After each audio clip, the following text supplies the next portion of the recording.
Good morning, everyone. I'm Tracy McKibben. Our chairman, John Canal, is excused today.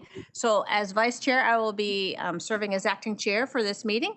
I'd like to welcome my fellow trustees and members, Dennis Trainer, Michael Balboni, and Bia Gonzalez, who's participating virtually. Also welcome Justin, our acting president and CEO, and the Nypa and Canal staff.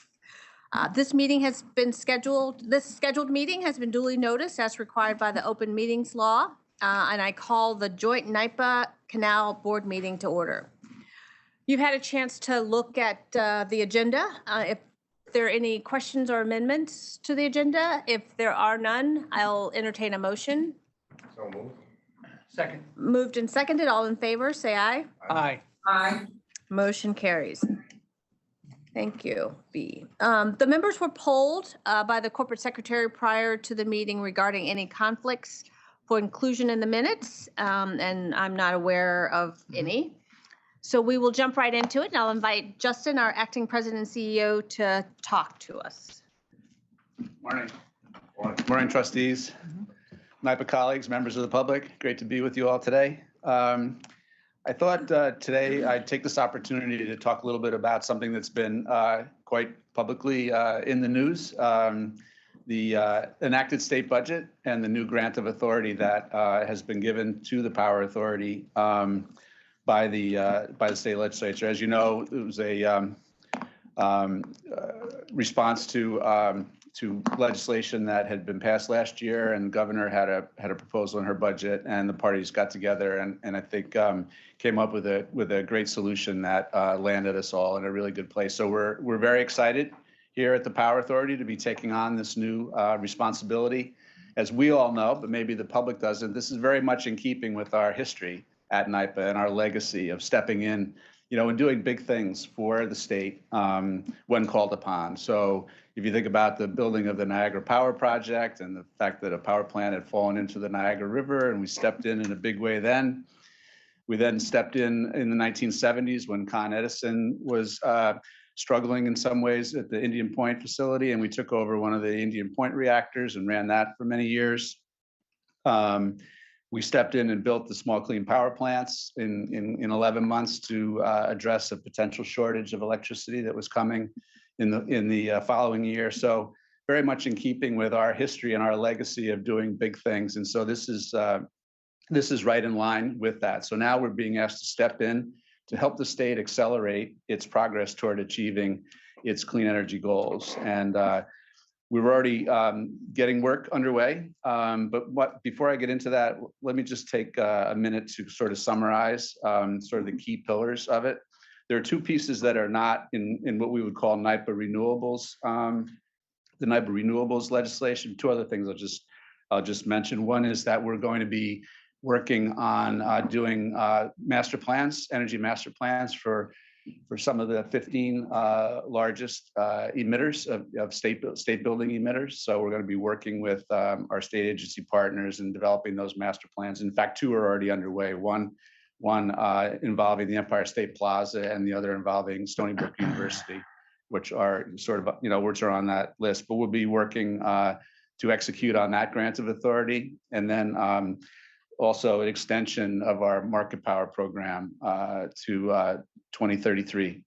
This is a program that's underway and really getting traction. So we're excited to be able to continue to work on that. And is the master plan work, is that using our expertise to develop the master plan, or financing their ability to get a master plan? Yeah, so for us, it's going to be paying to procure the services required to develop these complicated master plans. And then once those master plans are developed and sort of socialized, then there'll be a discussion around, the projects to follow. So, more to come on that piece of it. But getting back to the renewable legislation in the budget, four key pillars. One, of course, the build out of renewable generation. As we all know, we've been doing a lot of work in the renewable space for our customers, for our governmental customers, largely behind the meter solutions, solar and storage. The difference here is that now, much like in the transmission space, we'll be able to own and operate renewable generation. So Obviously, a lot of private sector activity there. We're being asked to help out to make sure that we meet our 2030 goals of 70% and 2040, 100% by 2040. And so we'll be looking at where the gaps are. The legislation calls for a thoughtful conferral process with NYSDOT, DPS, ORES, and the private sector, labor, and other stakeholders to confer on just where the state is. And then that conferral process will then inform the development of our strategic plan, which will very much be, working full steam ahead on in 2024. And that plan is due in January of 2025. So super excited about this. It's a new area for us, but something that we know we have the capability and the expertise to be able to deliver for the people of the state. Second piece is something that I'd say contributed. Nypa came up with the idea of developing what we call the REACH program, which is actual renewable projects that will be designed to provide bill credits to disadvantaged communities through revenues generated from the projects. So that'll very much be a focus of ours as well. The law requires us to commence a proceeding before the Public Service Commission to sort of develop the framework and guardrails around that.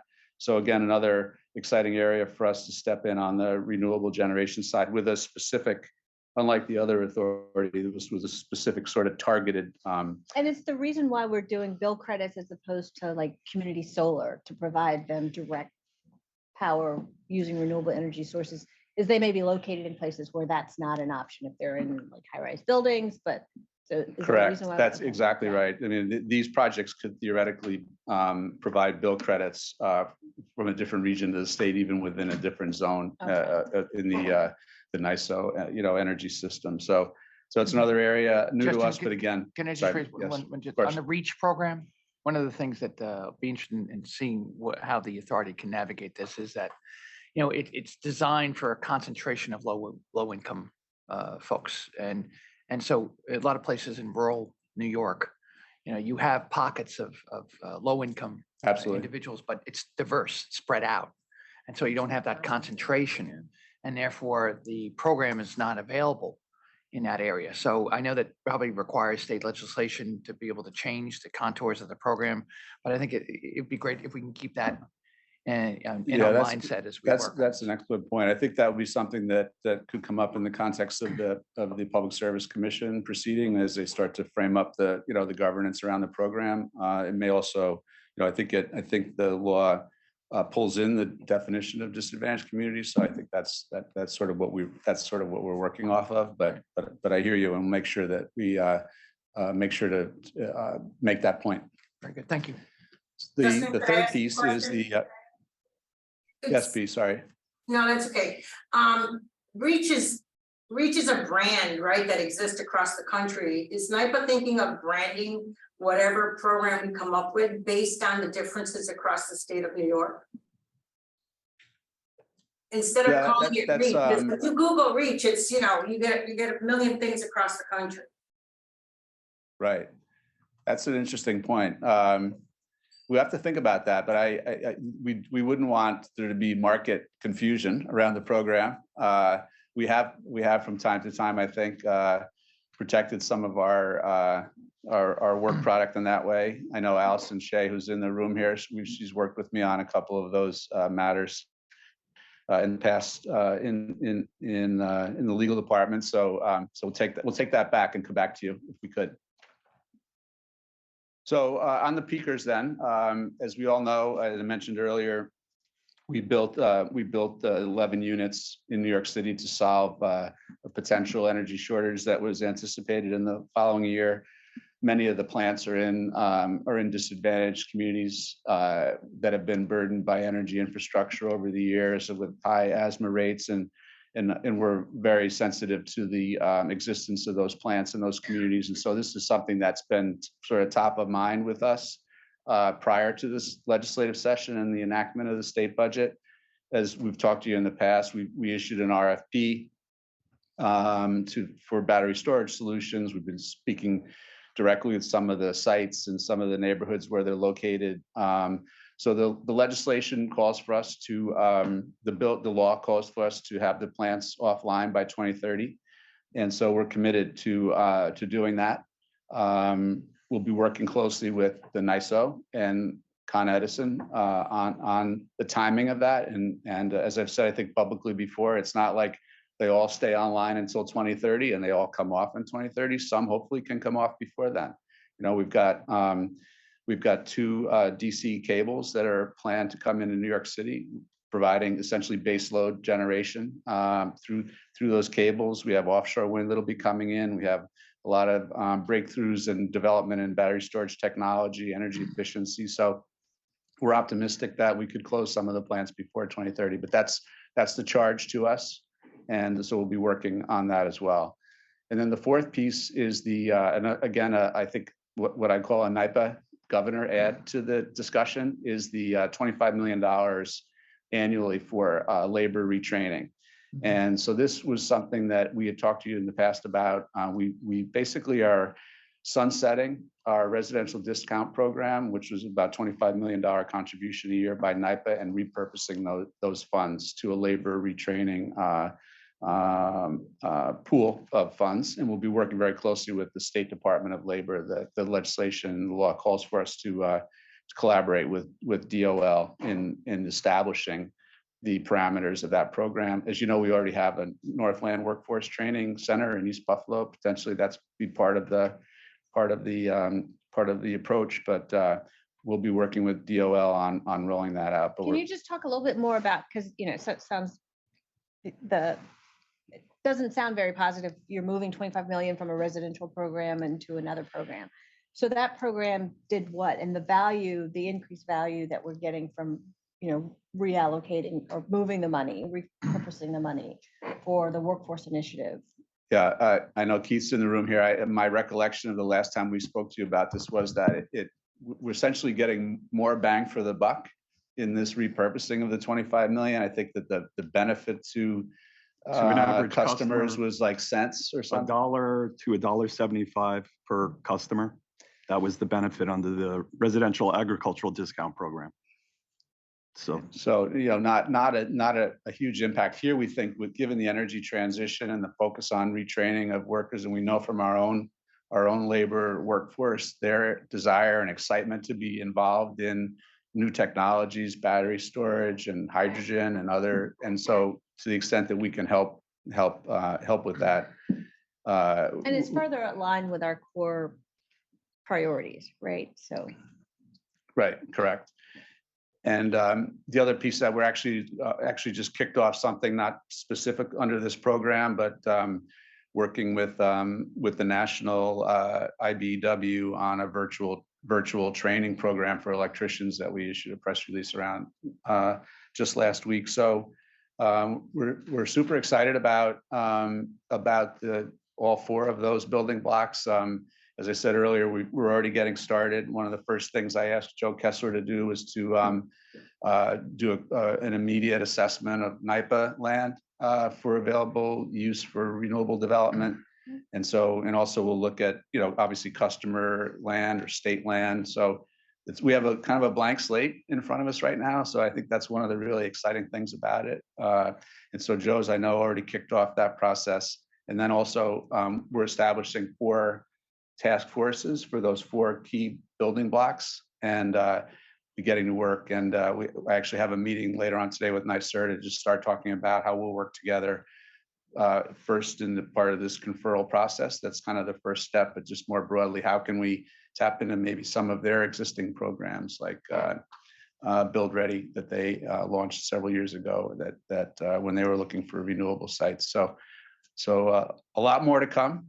But we're really excited, and we're actually very proud of the vote of confidence that the legislature and the governor have given to Nypa to step in at this critical time in the state's energy transition. Yeah, and Justin, I think one of the more important things to note around this, because it is exciting for Nypa, but all of these areas are, work where we've been doing it. So it's not a new area of focus for us. It's just accelerating the work that we've been doing and expanding the work we've been doing. Correct. So we've got competencies and capabilities in all of these areas. Absolutely. So that's the other exciting thing about this. Absolutely. It is really just turbocharging work we've been doing in each of these categories Yep. and priorities.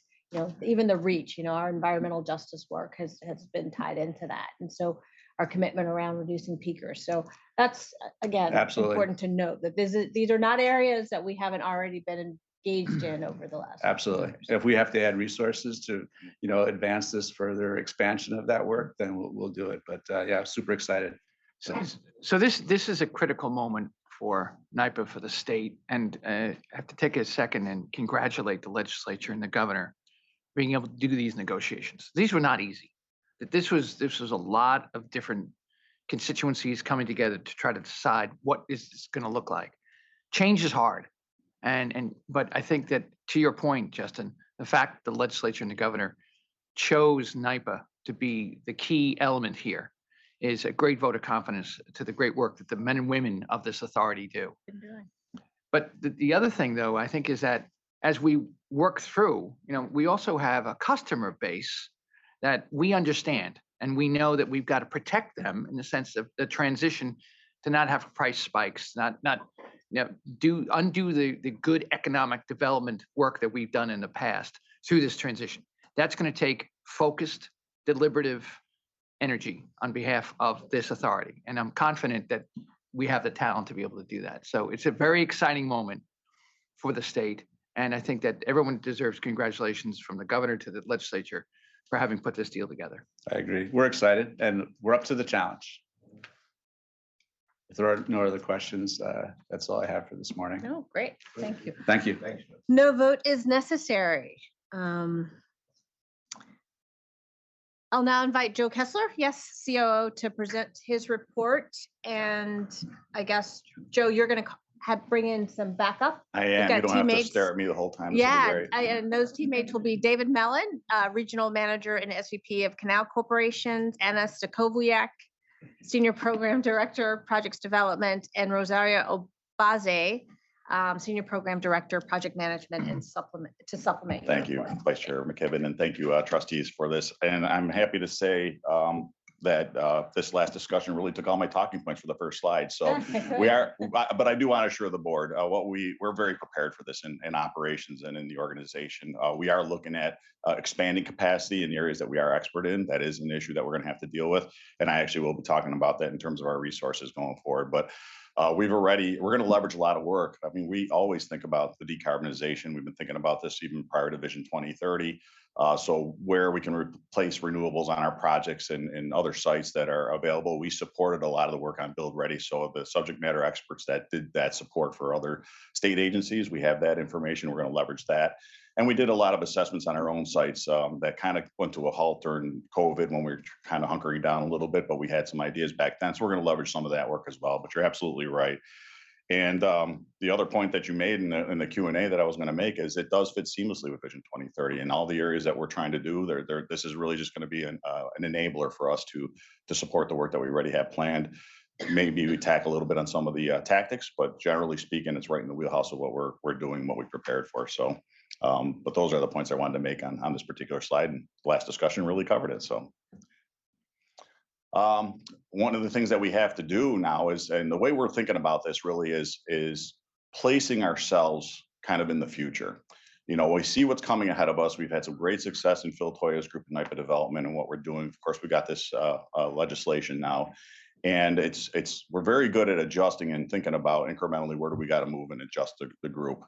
We're taking kind of a different approach with integrated resource management. We're going to be a little more data driven, a little more sophisticated in the way we're looking at that. And we're also placing ourselves out in 2030.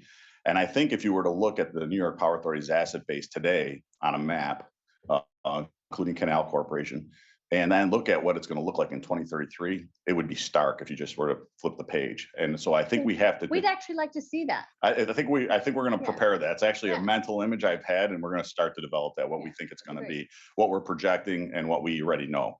And even with what we already know, we do have to increase the capacity in what we're doing, especially in the systems planning area, because these are all industry-wide resource constraints. These are not just our Power story. So workforce development is going to be that much more critical for us because we have to probably build some of these folks to do this work, whether it's blue collar labor or if it's even the engineers and the technical people. And I assume around our HR function is thinking strategically about how you're selecting people and training people. We're going to be, reskilling people to fit this strategic view and priorities that you're setting forward. Absolutely. right? And Yeah. that is part of the workforce development initiative that we have in place to make it a more agile workplace and to have a better assessment of skills and abilities in the organization to be able to move them as we need to. And we're locked at the hip with Karina and her group and Adam and his too, because we understand that it's going to take, increased capacity in terms of positions in the future as well, or at least reallocating where our priorities are. So we have to think heavily about that as well. So this process is integrated resource management. You're just going to hear a lot about that in the future as we talk about our planning process. And I just wanted to give you some situational awareness on that. We're ahead of it. We're actually excited about it. This is nothing that, as Justin pointed out, we're actually kind of jazzed by the whole idea that we're going to be able to lean it further in all these areas. And it's right in our wheelhouse. Do I interpret this as really just data analytics and automation of your processes? Yeah, because that's right. And especially in terms of resource management, because it's not just the FTEs, it's also how you manage the work. So, I mean, you could, if you had the, I guess, free reign, there's ways you could do it with your own labor, but there's also times where you're going to need to contract labor and also use consultants. And some of these projects, we've built careers in project management and construction management on our capital portfolio. That's if you look at it in a series, it's almost like hedge. It's like a consistent work, even though it's new projects circulating all the time. And then there's projects that are spikes. There are projects that for 3 years, we're going to concentrate on this, we're going to get this done, and then it's done. And so we have to look at all of our resources from that capacity. And is this something that's going to go on for a long duration? And the data around that's really going to help us support those decisions. Do you have any plans to using artificial intelligence or machine learning in terms We'll of come back this to you whole on that, but process? absolutely. AI, ML. So in our integrated smart operating center, we're already looking at some of the data around that. We're going to lean in very heavily on that. I'm making Rob sweat over there, but we're leaning in very heavily on AI, ML. We're already doing it. And actually, I'll talk about some of our collaborations in the industry going forward in a couple slides here. But we're actually a participant in what they call the Hydropower Research Institute. And that's aggregated data from a number of hydro facilities across the world, really, right now, from Scandinavia, North America. And they're using that aggregated data because the hydro plants that we operate, and that's really where our expertise is in large hydro. They're all one-offs. Every designed hydro plant, Niagara is nothing like St. Lawrence. I mean, fundamental issues are the same, using head to generate, but each unit's different. So having aggregated data to understand and predict, especially when those assets are the ones that are going to support all this renewable injection. Those are the units that are going to be flexing up and down. They're already seeing it in Ontario, where they have baseline nuclear power plants. They have a lot of renewables in place already. They retired all their coal, as we did. But their hydro plants are what are flexing back and forth, and that's what we see for us going forward as the renewables get injected.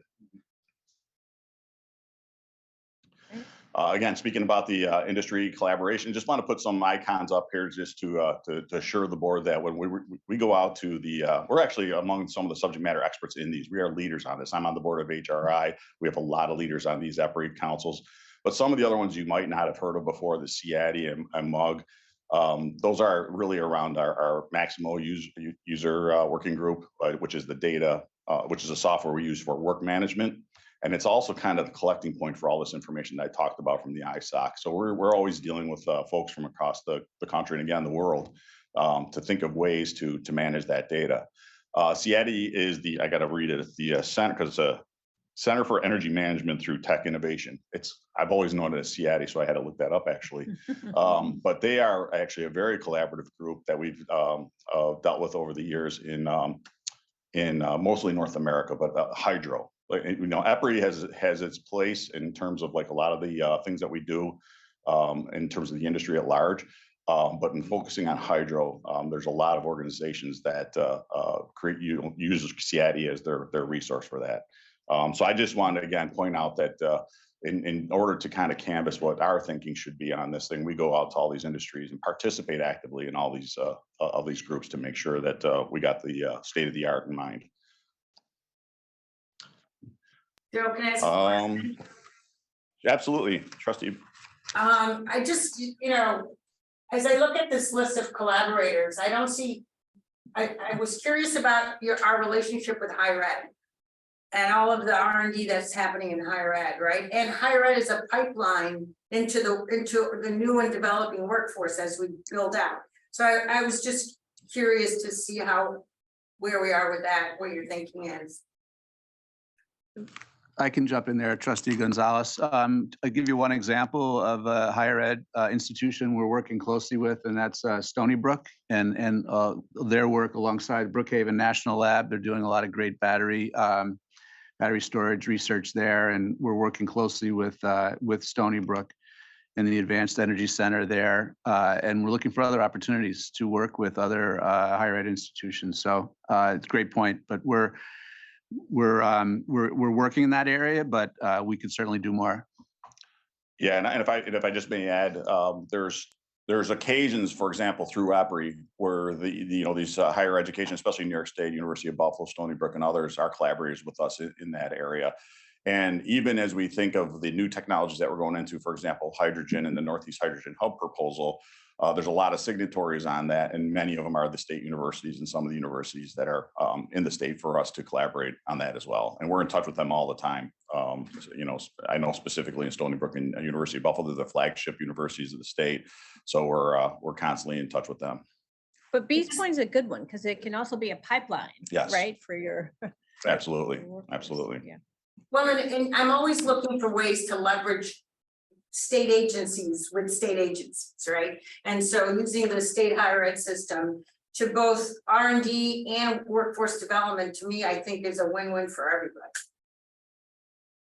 There has been a recent initiative where the head of the SUNY schools has reached out to several agencies and authorities. We're part of that in terms of providing insight into upcoming skill needs and then bringing folks in to be speakers at their schools and classes that apply to skills that we're looking for. And we're trying to project further out the skills we're looking for so that the students get insight into that. So there is that initiative going on through SUNY. Excellent. And then, I always take it down because this is where I spent my life, to the BOCES system and to the PTAC system, which I know we have partnerships already. But as we think about workforce development, right, let's not forget that not all these jobs are going to require higher ed, that, PTAC and BOCES can do the job for us. And they're in the communities that are underserved. So.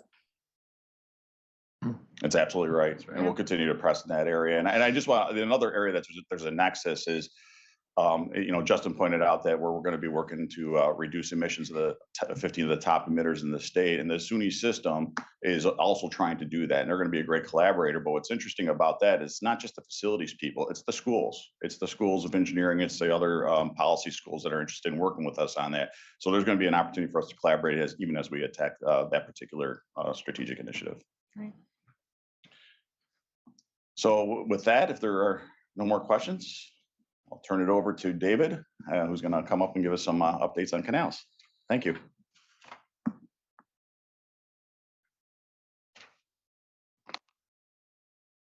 Good morning, everyone. Good morning. Nice to see everyone this morning. Advance this. Oh, there it is. Okay, so I want to start off. I only have a few slides here. This is going to be a brief operational update for the Canal Corporation. I want to start off with the first slide talking about the last 6 months. In other words, our winter work program. We shut down in the fall of 2022. And we have a lot of activity going on in the off season. Okay, and one of the programs that is it's probably the program that has the most energy going to it. That's our pump out program. So on the canal system, there's 57 locks, and every winter we go at 8 locks and we pump them out, so to speak. In other words, we dewater the locks. And the dewatering of the 8 locks across the system allows us access to everything, the walls, the floor, the valves, the pits, all the various features of the lock. And we basically go in an intensive maintenance and repair effort over that 5 to 6 month period. The rest of the locks across the system also have work done throughout the winter, but the work is generally lighter as there's only, somewhere between 1 and 3 people at each of the other locks throughout the winter doing light work. These pump out projects are somewhere between 15 and 20 people at each project for the entire winter.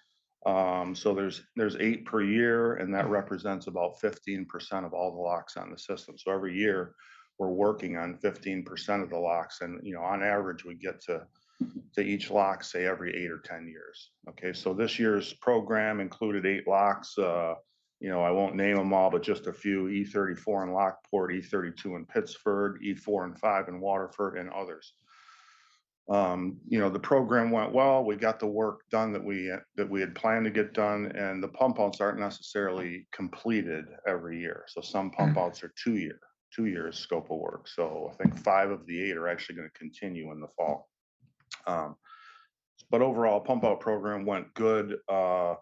I'll just say in general that the work is becoming more challenging at the pump outs, because when we water down and we get a real good look at the interior of the lock, we find time and time again that the deterioration is significant. So sometimes it extends a 1 year into a 2-year project. But overall, over the past 6 months, pump out projects went well. You can see on the photos here, that's E34. You can get a visual there of the pumped out lock. The lower gates on the upper right there, those gates are actually removed and repaired. They're about 100 tons a piece. And you can see on the lower right, the coin timbers. Those are the pieces at the edges of the miter gates that when the gates close, they create the seal and keep the water out. So pump out program went good. One thing we are continuing to see is a rise in emergent work across the system. We had no less than 15 surprises, I'll say, or unexpected turn of events, discoveries, or outright failures since late summer of 22, and we've got through most of the 15 projects. We're finishing up a few right now, but emergent work, these are unbudgeted, unplanned things that must be addressed. I would say generally there's a trend in terms of what categories of work are we seeing for emergent work. I'd say seepage is probably at the top of the list. In other words, things that are supposed to hold water in are leaking. And so we have to go and address that. That's probably right at the top of the list, but we also see a lot of mechanical failures. Remember, most of the system is over 100 years old, and parts of the system are almost 200 years old. So it's aging infrastructure. It's not surprising. It's also very challenging. So seepage, mechanical failures, and then the last category would be things that we discover that the public could get hurt on, perhaps the need for a rail or maybe stairs that are in rough condition. So emergent work on the rise overall. And then we also have planned capital work that happens throughout the year, including the winter. I'll speak to that on the next slide. Safety program continuing to progress at canals. The training that we're providing our employees has increased almost 50% within the last year, and that's based upon the number of hours of training accomplished. So lots of energy being put into the safety program. Standardized curriculum, growing, a library of health and safety material being made available to all employees. So that's probably, that's one of the things at Canals that I think is a real success, is we've taken the safety program to another level. We still have work to do, but lots of good stuff happening on safety at Canals. And so before you go on to the next slide, one question, because you raised the point about, once you go in and you discover that there's damage. I do recall when we took over Canal, one of the focus and the priorities was getting it to a level of operational health and safety that was consistent with what we do at Nypa and how Nypa operates. And so can you tell me your view of, do you think we're there in terms of, there's always going to be work for maintenance when you've got, a facility as old as the Canal is, but are you comfortable that we are in a state that it's operationally safe and is at the level or getting to the level that we expect to operate at Nypa? I would say, first of all, it's not at the level Nypa's at. Right, I wouldn't It have really expected isn't, and it to that's be, very yeah. stark and obvious.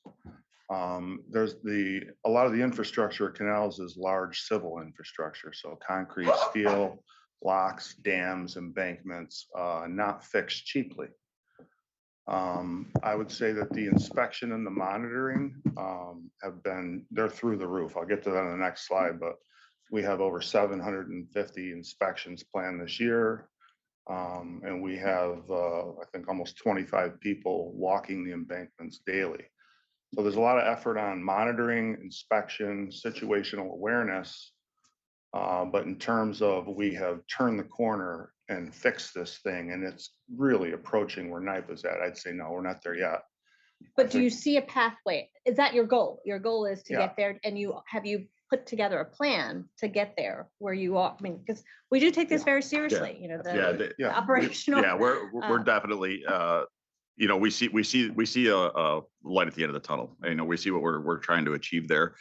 One of the things, you know, as Dave pointed out, is with the increased monitoring, of course, there's increased discovery. So that's so we're just, you know, there's a little bit of a snowplow effect going on right now, but the plan that we have in place and the investment plan that we have going forward, we think is going to get us to a place where we're going to get over that hump. And I think, you know, we're prioritizing the work, right? This slide is actually a pretty good example where we discovered that this Glens Falls feeder was in really poor condition. And so we jumped right on that. You can see the work underway there. And I think that's a good example of how we're looking at it. What needs to be fixed first, right? And we work down that list of priorities. So it's an ongoing process, but we're super focused on it. Yeah. And, you know, I mean, in fairness, if you go back to the 2017, you know, the state of canals at that point, you know, there's so much progress that's been made, but the system is also very large with thousands of assets, not necessarily all along the system either. So, you know, there's a finite number of resources, there's budgets at canals. And so we are, I think, prioritizing is true. Monitoring, inspection, leaning on that to get us through, you know, maybe the next few years, you know, and then maybe a plan can be implemented, something like that. And a little bit of modifying the operating paradigm to address it, to reduce risk as we're doing it too. So we've done that last year. We're continuing some of that work this year as well. Great. Yeah. Okay. So winter work, you know, generally positive, lots of emergent work though. So that brings us to this past Friday. We were able to open the canal on May 19th. It's the 199th navigation season. And I'll just say that there's 2 points to be made on the opening. I mean, it's pretty much, you know, the thing's opened every year for many years. It's standard in a lot of ways, but the two things that are different this year, they were different last year as well, but over the long history, they're new, is the concept of reduced hours at some locations. We've got somewhere between 10 and 15 locks that are reduced hours. And that generally means that historically the locks have been open for 12 or 15 hours a day. And now they're open for 10 hours a day. And the reason is basically a labor shortage. We are having great difficulty finding seasonal workers. At this point, we are on the order of 90 employees short of where we'd like to be. So we're covering what we can with overtime. And not all of these locations, but some are in communities, and you know, some of the communities want the longer hours for business reasons and all that. So we're trying our best there to cover it, but we do have reduced hours. We've communicated that to the public through our Notice to Mariners system, and that'll stay in place until such point where we can get the staffing that we need. And you know, just another point on that is the canal's HR, I feel, has really been pounding the pavement, so to speak, in terms of trying to get people in the door. They've, you know, leaned on BOCES, they've leaned on colleges, they've leaned on educational opportunity centers, and we're doing our best there. What's the reason why the folks aren't, you know, coming? You know, I don't know. I think there's probably some lingering effect of COVID and maybe some other things, but they're just not there. So that's one. And then the other, operating at the lower water levels. So the 60 and 17-mile pools surrounding Rochester, the water there this year will be approximately a foot lower than normal, and the same on the Glens Falls feeder canal. And the reason is basically concerns about seepage in those embankments. So we're monitoring daily on the western Erie, that's the 60 and 17-mile pools, approximately 300 seeps daily. We've got 23 or 24 bank walkers, or folks who are assigned to monitor the seeps. They know exactly where they are. And if there's a change, we'll be the first to know. So there's a heavy monitoring effort out there and an attempt to, you know, be forewarned in case something develops. But we find generally with a little bit lower water that the seeps are less and they stay steady. That's what happened last year. And so far this year, we're seeing the same pattern that we saw last year. So we're hoping to ride this through the season. Okay, so. Yeah, on the last slide there, the infrastructure needs, that was the inspections that I mentioned. You know, over 700 inspections planned this year, all by licensed professional engineers, another layer, and those inspections are the things that drive our capital program. And then on the capital program, I'll just say that, you know, this year we've got a $52 million budget. We are delivering that. There's over 130 projects in that 52 million. Some of the projects are really, you know, more like purchases, but nevertheless, we're a little behind on the spend today, but not too far, and we expect to deliver that. You know, some of the stuff that's ongoing was that Glens Falls feeder lining project that you saw, and, you know, too many to mention, but all that work is continuing. We've already started developing next year's budget. And, you know, just for, you know, context, we're considering over 200 some projects at a value of almost 150 million that at this point we don't have the budget for. So we're going to have to make some hard choices there. So you're gonna talk about him about that. Exactly. And our friends at the state. Exactly. Okay, and then lastly, what this is, and this is really Nypa and Canal's IT teams working closely together. Rob, thank you so much for all this effort. But this is, if you look at the landscape of the canal, you know, there's 3 headquarter offices, there's 8 section offices, there's 57 locks, and there's a handful of water control structures that are staffed as well. So we have almost 80 to 85 work locations across the state where people report to every day. The headquarter offices are connected, just like this room. You know, people can get on the internet and do their training or whatever they need to do. But the locks and a lot of these water control structures have been isolated for a long period of time. So through collaboration with Nypa IT, we now have all the locks and lift bridges, which is probably low 60 out of the 80 some connected. Oh, good. So now employees at these locations can do their training and just become more connected with the organization. And by the fall, we hope to have the 8 section offices connected as well. So that's a tremendous improvement, and people are not isolated. They're connected to the organization. So, you know, it affects culture and training and all that. So Great. All right, any questions for David? Thank you. Anna, I think is up next.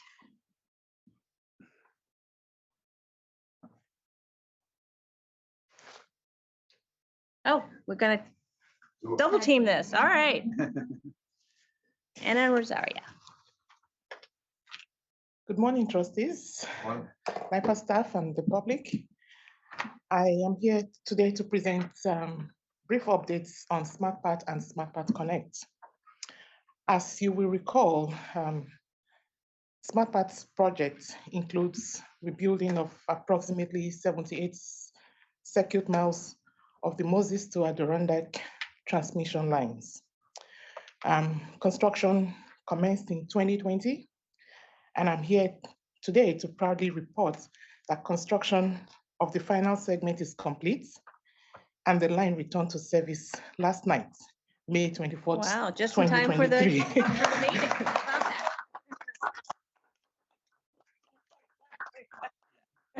On schedule and on budget. All right, we like hearing that. Now, restoration. Now on to the next ones.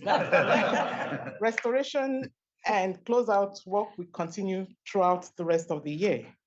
And I want to point out one interesting fact, that these new lines, which are now Nypa's newest assets, were prior to the SmartPath project, Nypa's oldest assets. They were originally built in the 1940s and were acquired by Nypa in the 1950s. This is a tremendous accomplishment for Nypa, and we would like to acknowledge the entire Nypa team, our suppliers, and the regulators for working collaboratively to complete this project. So while SmartPath is winding down, SmartPath Connect is ramping up with design, procurement, and construction activities. Along with our co-partner, National Grid, this project will rebuild approximately 100 miles of 230 kV and 345 kV transmission lines, construct 3 new substations, and expand and/or upgrade 8 existing substations. Construction has commenced, with many parallel transmission line and substation construction activities ongoing, including segment 1 of the new transmission line from the existing Willis substation to the new Haverstock substation.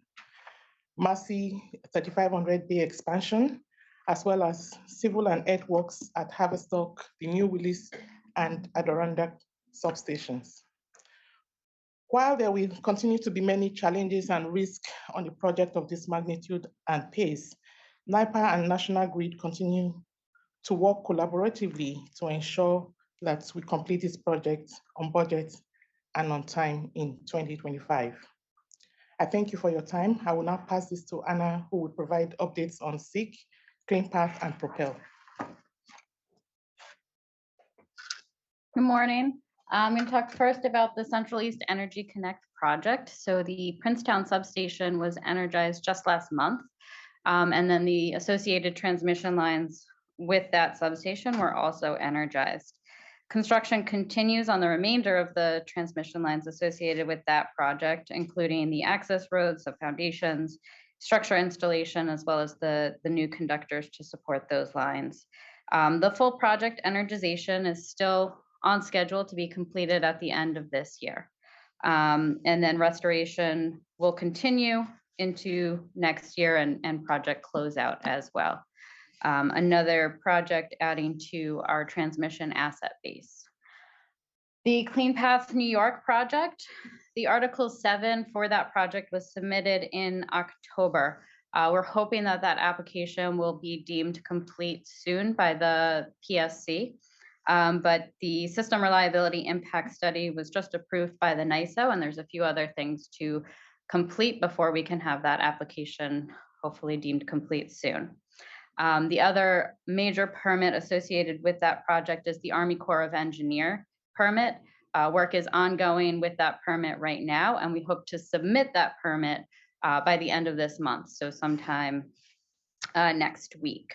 Our collaborator on that project is Forward Power. So they are continuing the procurement of the major equipment associated with the project, as well as continuing the design and engineering of the full project. The project is planned to be placed in service in 2027. So again, just all of these projects are directly supporting our Vision 2030, growing the investment of our transmission asset base, increasing the reliability and resilience of New York's transmission backbone, which Nypa is the proud owner of, and maintaining our role as the state's leading transmission owner and developer. So before we go on to the next page, Yes. I like this visual and it's really good. It's always nice to have those. But I think going forward, if we could just put in when you expect it to be complete, like for example, you just told us Clean Path, that's supposed to be done by 2027, just to have that and continue to, if it changes, update that. But I like this visual. I just wanted to make sure you know. It's very helpful to have. What's the amount of money? visualized. Can we do it? You can add that What too. what we're spending? Exactly. Just The to cost of remind each us. project. Yeah, The cost of exactly. each one. Yeah. Yeah. So- Yeah. No, just like a bullet point, you know, Absolutely. at the end, it's just helpful to keep, this page is very helpful. Yeah. To have a visual of the magnitude of the work we're doing and how it cuts across the entire state. So Yeah, similar I to like what it. Joe was talking about having that map showing our assets growing. Yeah. This is sort of the first iteration or first step of that with these projects that are well underway. So. And not to be too picky here, but the other thing that I would love to see is a visualization of what this looked like 5 years ago. No, in other words, so it's not just the fact that we're completing these things, it's on, but what have we done in that period of time? Right. To give people an appreciation of how the transmission capability has been really dramatically improved over the last couple of years. I think, so if you had a before and after, before and a current. Yeah, we can do that. What Joe was Before, talking current, about, and yeah. after. Yeah. Yeah. Future. Yeah, Yeah. We can do that. just a Yep. suggestion. All right, great. Next. All right. So more exciting news. The NYSDOT, as part of the public policy transmission need, issued their draft report just a few weeks ago. And up on the screen is the project ranking from that report. So there were over 16 projects that were submitted to the NYSDOT's public policy transmission need request for solicitations. And in the draft ranking, just to be clear, this is draft, the Nypa and Transco projects, which have been named Propel, have been ranked 1, 2, and 3. The number 1 designated project is called Alternate Solution 5. Hopefully we don't call it that forever. I think it will truly just become Propel. But we are anticipating that that will be the project that gets awarded. There's several meetings between now and mid-June, at which point we are hopeful that the NYSDOT will make their final recommendation, and Alternate Solution 5 will hopefully be that designated project. This project includes over 90 miles of transmission line, both underground and submarine.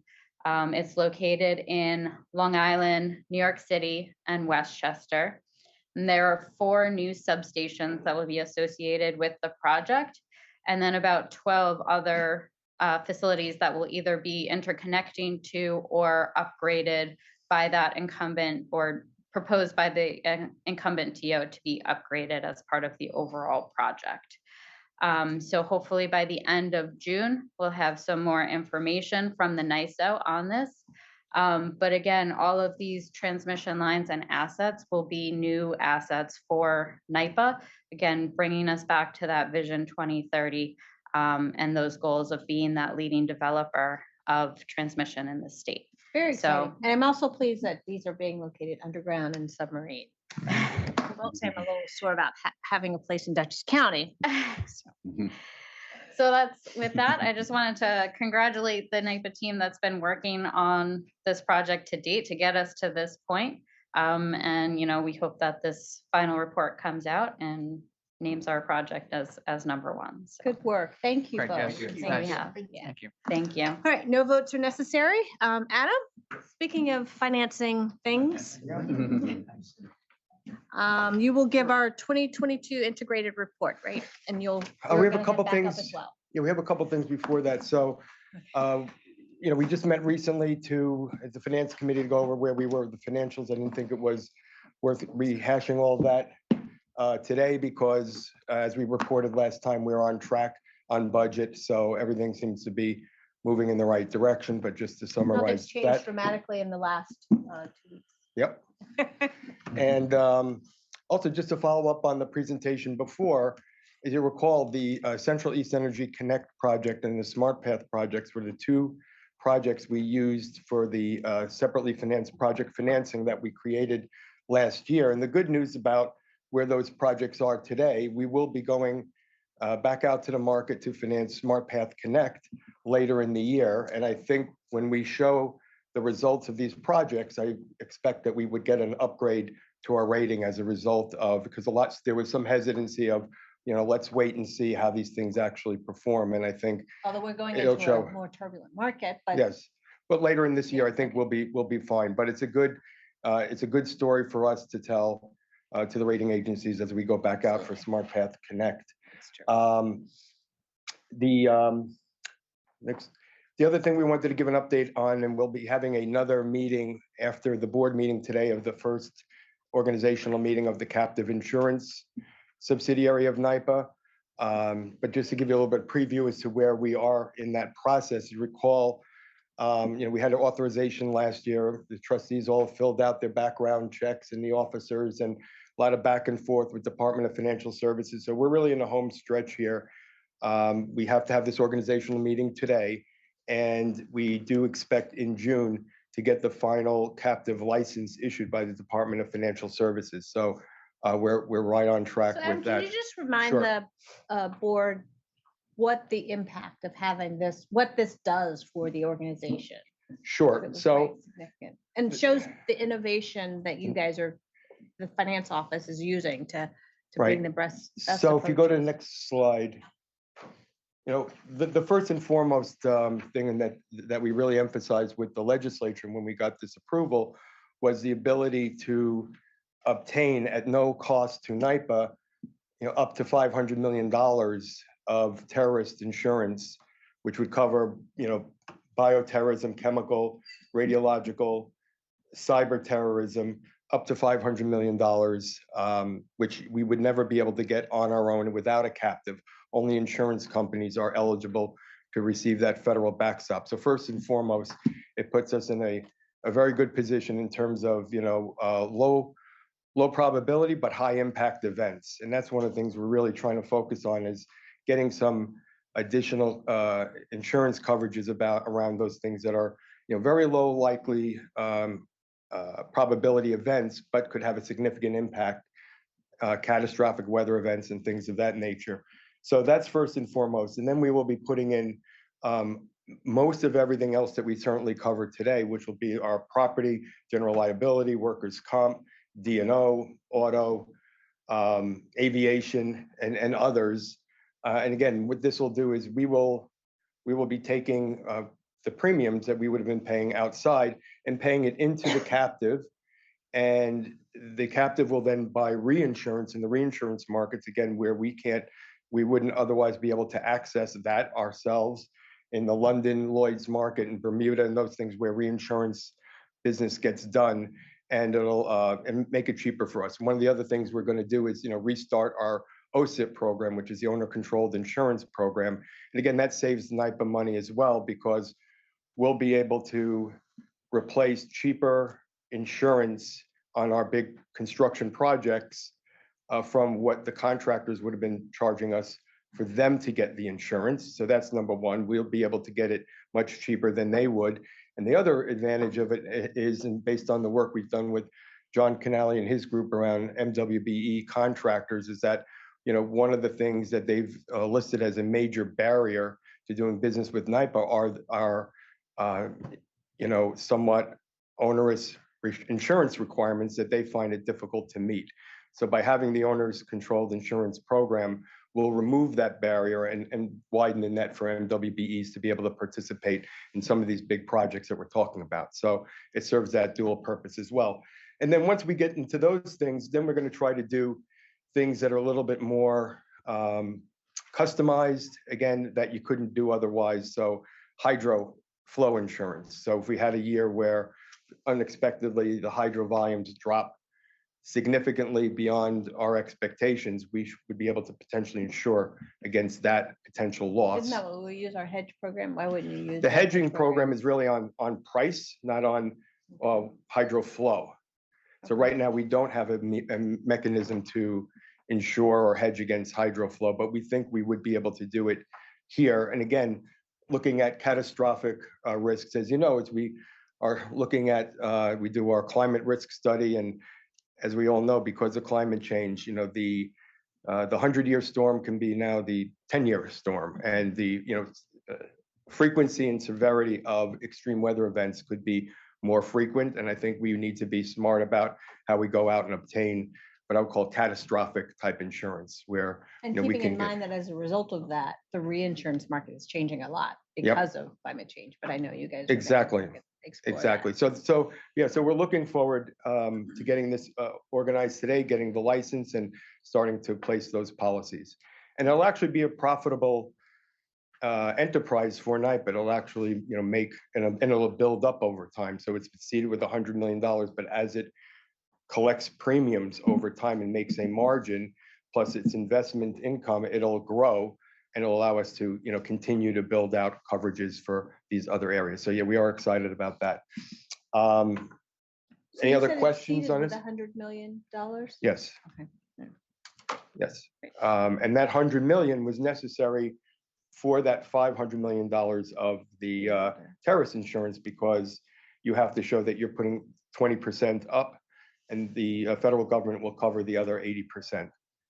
So you have to show that you have some skin in the game there. Right. And hopefully we'll never have to tap that, but it'd be good to know that we have it just in case. The other issue, before we call Kerry Jane up, we want to talk a little bit about the integrated financial report. Again, this is another first for NYPA, and it's also a first for New York State public authorities, the first public authority to issue an integrated report, as well as we believe the first public power company to issue an integrated report. And what does that mean? It's taking our financial results and putting it together with both our strategy and our sustainability goals and ESG goals, and seeing how they all line up and how we can track things over time, and really lays out how we look at and think about sustainability and how that's integrated into our overall business plans and strategy going forward. So it's really it's a big achievement for us. Took a lot of work from everybody around the organization to provide data and put in controls to make sure the data is reliable and can be validated. But this will be really good for us. And again, from my standpoint, aside from all the other benefits of having, say, a lot of transparency about what we do and accountability around our plans, again, with our rating agencies and our investors, this is something they've really been clamoring for. This is more frequent in Europe, and I think we're catching up in the United States. But the investors really, they love the fact that we issue green bonds. But then they say, well, that's great, but tell us about what else you do at NYPA. What is your overall vision for sustainability, ESG? Explain what you do. And again, this the idea that we have this shows that we're thinking about it. We have a plan. We're reporting. We're being accountable. We're transparent. And I think they, so far, the response and going through it with them has been very favorable. So I think that's another benefit of this integrated report. But I would want to call Kerry Jane up to walk through some highlights of the report and some of the work that's been done, within NYPA. And I think will be a leader for the rest of the state. I think many more will follow after this. Great. So as Kerry Jane comes up, she's the Senior Director of Sustainability. I do think that this is very forward-leaning of the organization, because it shows one of the criticisms around sustainability reports and ESG is how are you fitting it into your strategy across the business? And that's what we're doing. That's what, in my mind, when I looked at this and reviewed this, that's what this integrated report does for us, is it shows that this isn't something that sits outside and sits separately than how we're going to run and operate our business and how we look at the strategic priorities of the business. We're not just creating a whole new work stream over here that's not built into what we're trying to do every day, and how we report on it, how it fits into our financials, how we set up controls across the organization. So yeah, and there's a lot of good overlap. So when we show things like our again, what Justin was talking about earlier about the new powers, this will all be reported through there. We'll be able to track not only we're doing for NYPA in the state, but for our customers, as well as, I'll give you a quick example. Our scope 2 emissions are sort of these upstream emissions, and the leading cause of that for NYPA is line loss from transmission. And what we're able to show over time is that the projects you just saw, that Ada and the others were describing, as those projects go into service, because of the nature of those projects and unbottling the congestion, it's going to have a direct impact on lowering those scope 2 emissions. Right. So aside from it, you can see how these various things in terms of our strategy, our planned major projects, has an impact on GHG emissions. Great. Yep. Kerry Jane. And again, great job, Kerry Jane, on this report, and everybody else that participated. So I want to just thank you.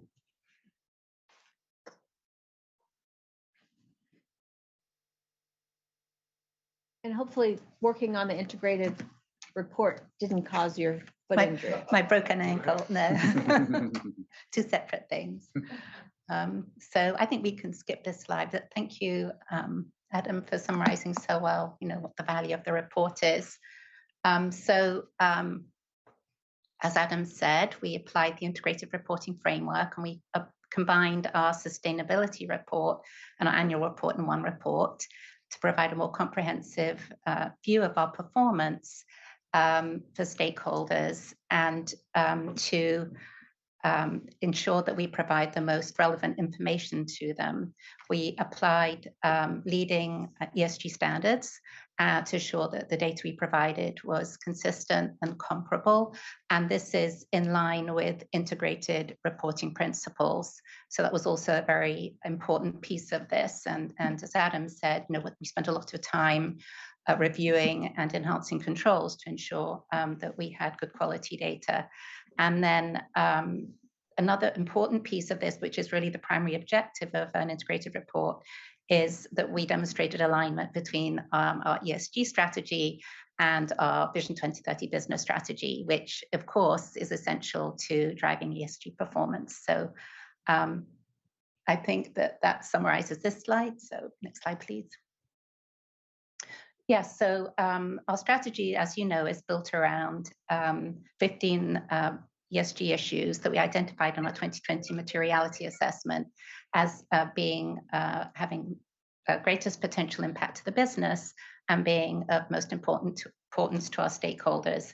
So we made a point of calling out these material issues through the report in the various sections, again, to show alignment and between our work in Vision 2030 and what we've identified as our priority issues, and to show how we are addressing those priority issues. Next slide, please.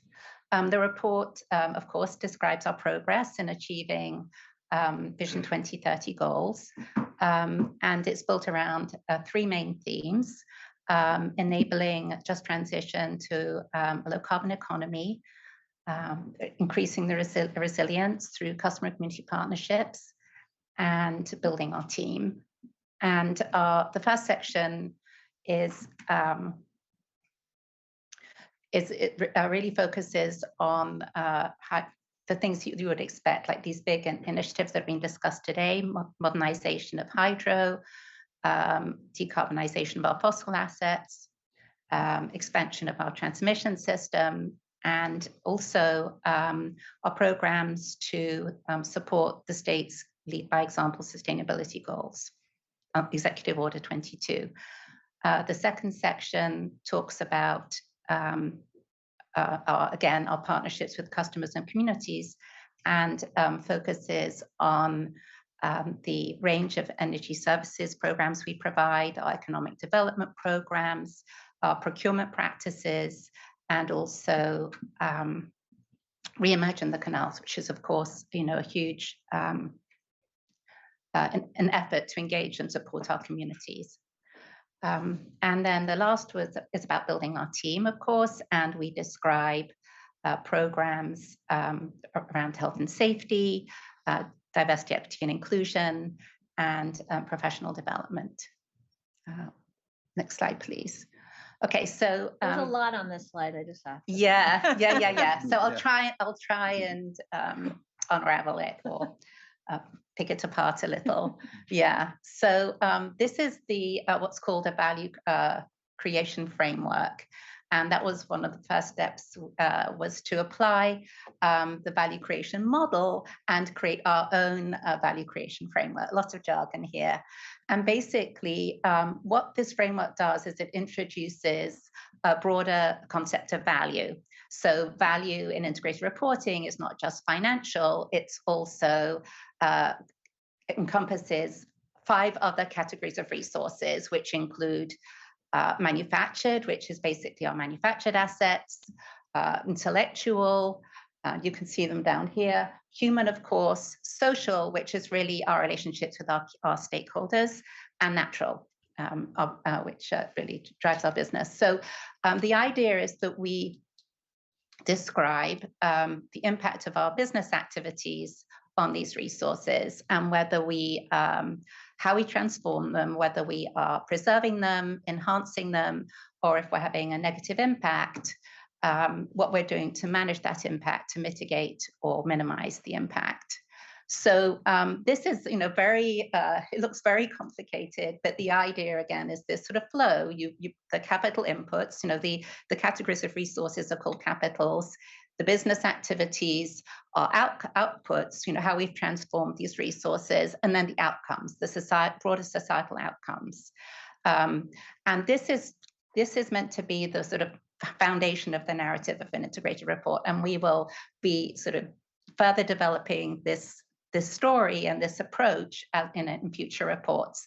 But that's at the very core of integrated reporting. And I just assume that the capital inputs is based off of strategic priorities that's been set by the organization, right? So that flows throughout these 5 new categories of capital input. Exactly. Right, yeah, exactly. Yeah. So you can follow our progression with Vision 2030 in theory through the application of this framework. And sorry, to go back to that slide for 1 second.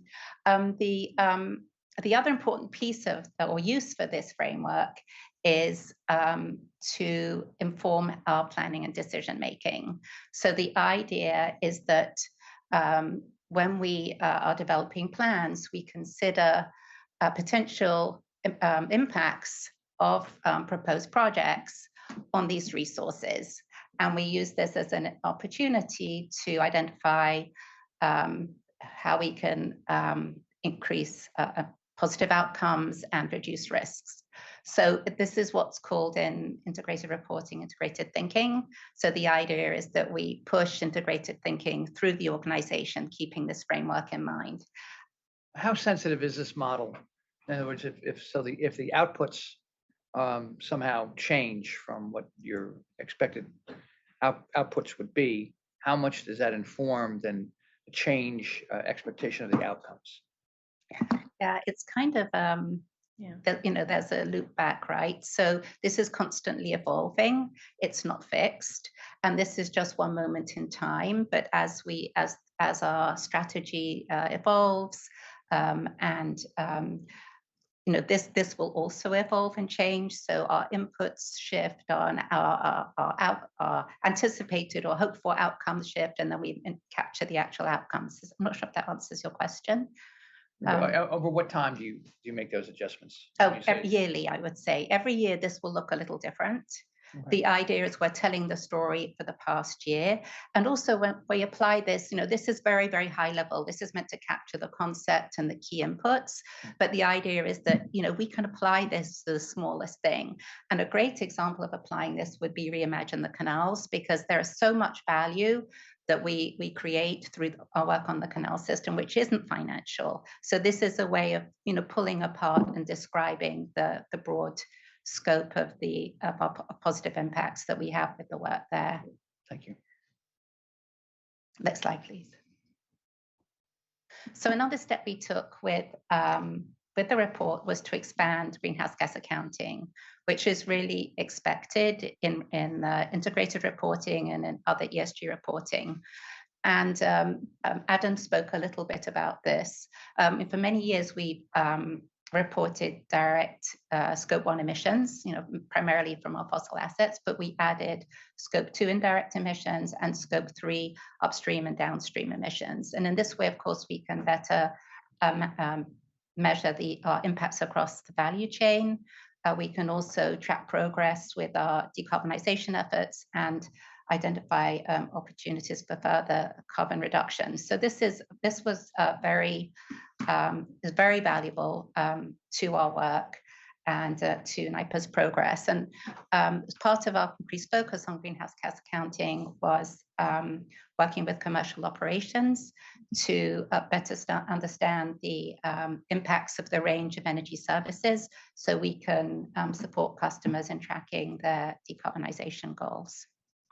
Can I just a question that I had on the scope 3, because it's where most organizations are having the most difficulty, because it includes the supply chain. But we've got a number up here.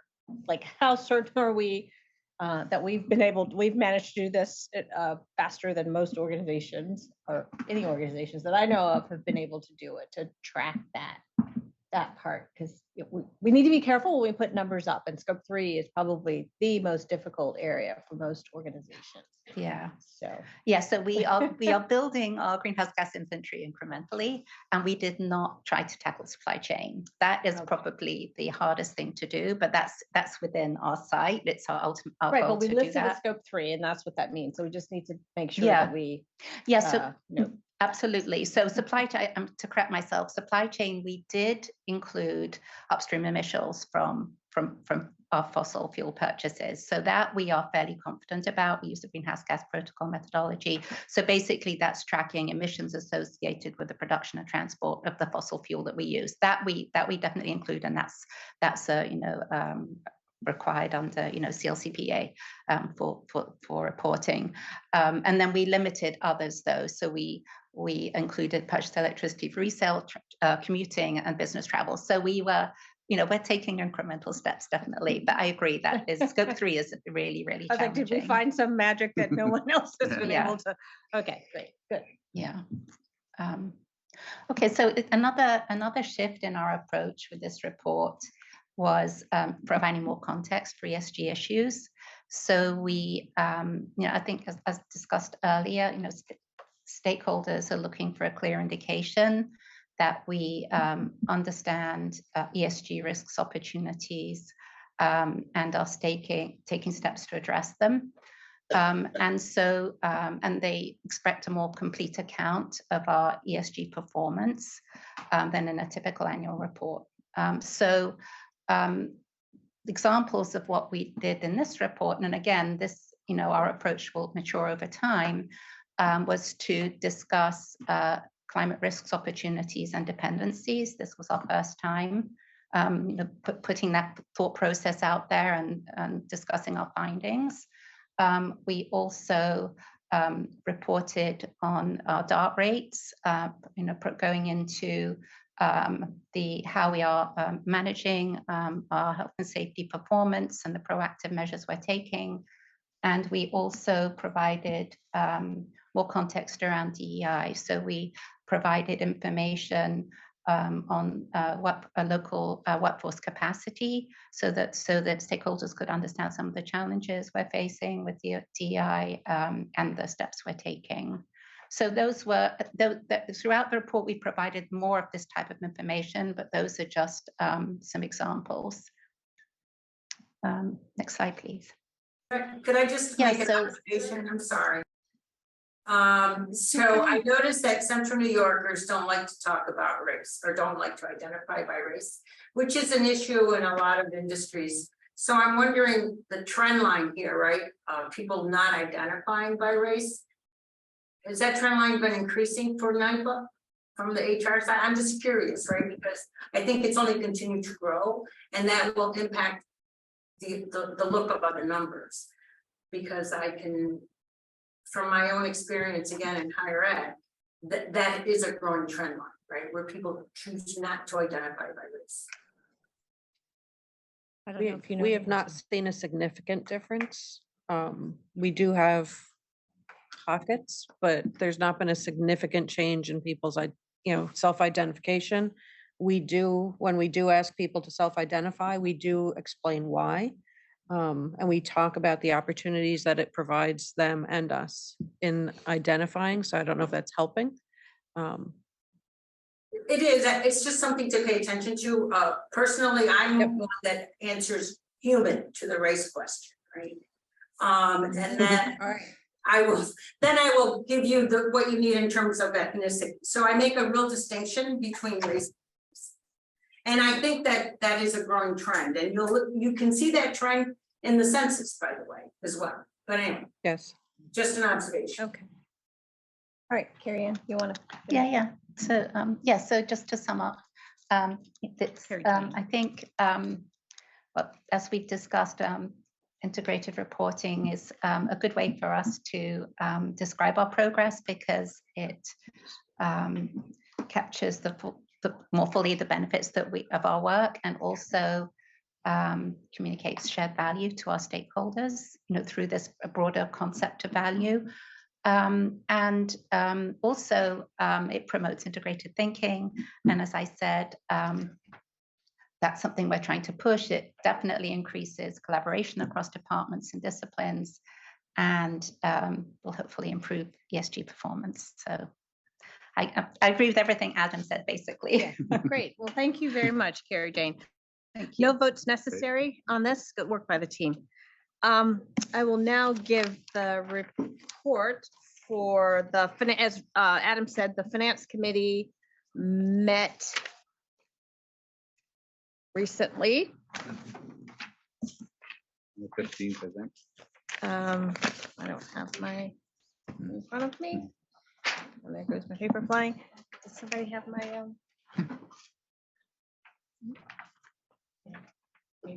okay, it's on the screen. Let me just find it. I need to- And it was a terrific meeting. It was a really good meeting. I'm gonna find it if someone doesn't get it to me.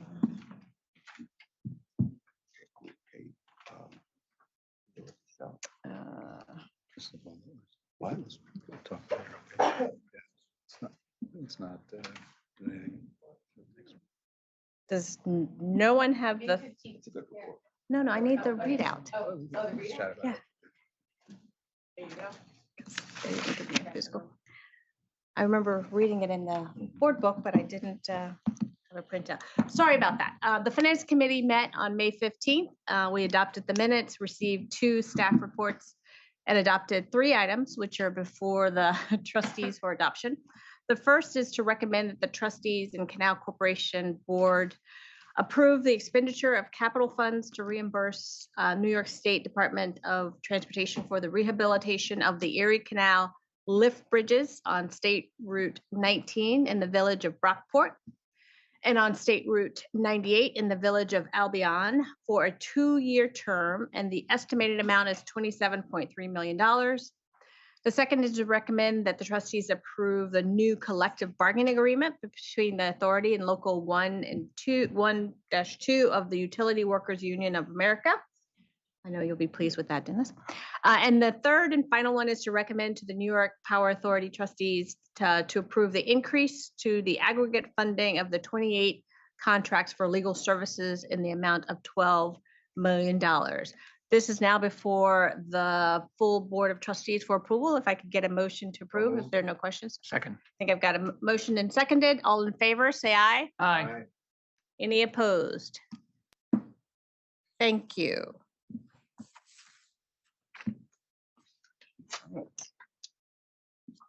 And then the final item on the agenda is the consent agenda. You've all had a chance to review it. If there, and this is just routine housekeeping items. If there are no questions or concerns, I'll ask So for moved. a motion. Second. Moved and seconded. All in favor, say aye. Aye. Any opposed?